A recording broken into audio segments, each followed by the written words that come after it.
Beyonce nakapagkasunduan na kay Papa Edu at Papa Eds. Nangako naman kay Beyonce na tutuparin ang napagkasunduan nila. Ano kaya ang magiging ganap dito?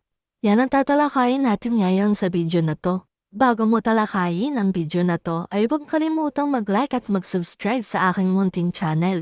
At huwag din natin kakalimutang suportahan ang iba pa nating mga Team Kalingap. At yun na nga guys, Beyonce pumunta sa bahay nila Kuya Eds para makipagkasunduan. Ano kaya na pagkasunduan nila? Humiling ang dalaga na mapagkasunduan nila ayusin na ang mga sari-sarili nila dahil patagal daw ng patagal ay parang nagiging toxic ng bawat isa sa kanila. Hindi lang yan at pati ang mga fans nila ay nagkakagulo na rin. Kaya mas minabuti niya piliin na magkanya-kanya at ayusin na lang ang mga sarili nila.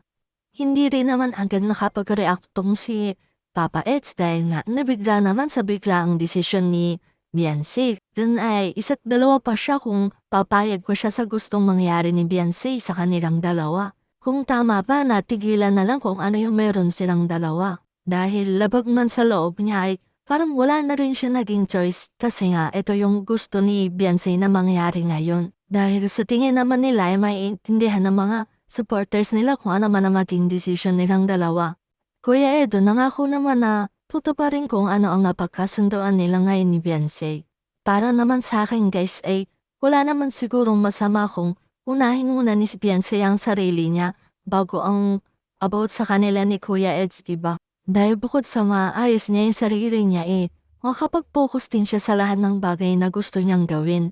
At wala namang masama kung unahin niya muna ang sarili niya. Bukod pa dyan ay nag-aaral pati naman siya. Mas okay na yun na ma-enjoy muna niya ang pag-aaral niya bago ang pagla-lab team. Naiintindihan at inirerespeto naman ni Papa Eds ang naging desisyon ni Beyonce dahil pangako niya na gano'n na lang din ang gagawin niya. Magpo-focus sa sarili at sa kani-kanilang mga pamilya.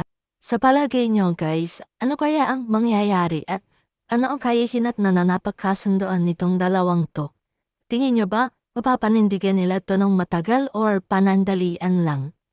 Makakaya kaya nila na hindi makausap ang isa't isa ng sobrang tagal? Bilang mga taga-suporta ay intindihin at respetuhin na lang din nating mga supporters kung ano man ang naging desisyon nilang dalawa. Dahil tayo pa rin naman ang magiging dahilan nila kung itutuloy pa rin ba nila ang love team or hindi na.